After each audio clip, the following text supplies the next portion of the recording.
Hello? Yes, we can hear you. Okay. Okay, my question is, because now Gen Y all aspires work-life balance, so but seems like longer working hours, like we are to show our, longer working hours will show to our employers that we are more dedicated and committed to them. Like for example, as a audit associate, like for year ones, so we are expected to work very long hours. So how can we breach this expectation gap? I'm sorry, where did you say the gap is? Like, because we are promoting work-life balance, but we are expected to work long hours. So how do we breach this expectation gap? Like actually, maybe we can work shorter hours, but actually we are still very efficient. I think this is not just a problem of Gen Y, because it's the problem of many other generations, including mine as well. And I'm trying to get that work-life balance all the time. So I think it's to manage your employer's expectation rather than manage your own. Because if you can win the trust and manage the expectation of your employers, as well as to constantly prove that you could work smart and efficient and you can deliver, I don't see why you can't have the work-life balance. I think the problem is that sometimes you think that staying in the office and be present and while seeing you sitting there means that, wow, you're working really hard. But honestly speaking, it's KPI driven and it's about delivering the results. So I had a chance to manage a CDC today, a Community Development Council today, that we have, CDC officers who are very much civil servants. And I actually turned it into a different culture. And I told the staff that they can work from home and don't have to show up in the office as long as they meet their targets. It's totally mind-boggling for them because they have never experienced that. But so far, I've been on a job, nobody sacked me yet. So it seems to work.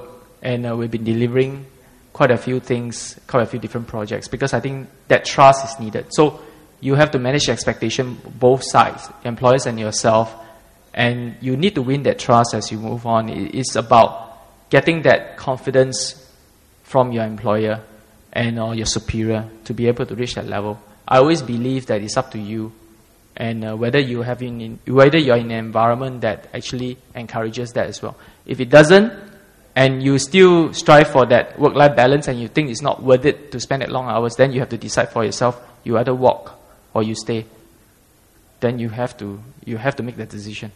There are some who might fear, though, that trying to strike this work-life balance might make it seem as if you are not the exemplary worker, although you may meet your KPIs. But, I know it myself because a company I know has your work performance grading up to good would be always or occasionally, meet expectations, and you have very good would be occasionally exceeds expectations, and then to be in the highest tier, you have to be always exceeding expectations. And it seems that employer expectations might have been ramped up by perhaps, Gen Xers or baby boomers, that, there are those who may dedicate their entire lives 24/7 to work. Whereas if a Gen Y doesn't want to do that, it doesn't necessarily mean they're less loyal or less dedicated, just that they want to have a But life. it's not about loyalty that they get ahead in career. It's about how you deliver it.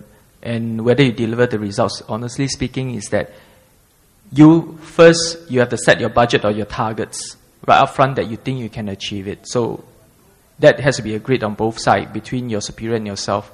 And if you're overly ambitious and set too high a target, of course you're going to work 24/7 and you may not even achieve it. So how do you manage your expectation? How do you communicate that? So at the beginning of the year when you set your objective, your business target, and including your budget, that's where that negotiation and discussion with your employer or your boss comes in. And you have to set in such a way that you think you can have the work-life balance as well as your boss can accept. Most of the time it's difficult. I work for American companies all my life, 15, 16 years. And I run the American outfit by the 7th year of my work. And it's always that I needed work-life balance because I still want to continue to do my races and all that, running races and all. So I set a target where I thought that I can achieve it reasonably, comfortably, and I will be able to do that before end of the year. And I strive for it. I work really hard in the first, second quarter. And by the third quarter, I know that I actually will be able to achieve the target for the rest of the year. Then I take slightly, I take a little break here and there. So it is about you managing it and you able to bring it up and talk about it with your employer as well. It may not be easy for the most junior staff because sometimes they think that they do not have the say and, they don't carry weight in whatever they say. But you should try. You put it diplomatically and professionally, I think it's possible.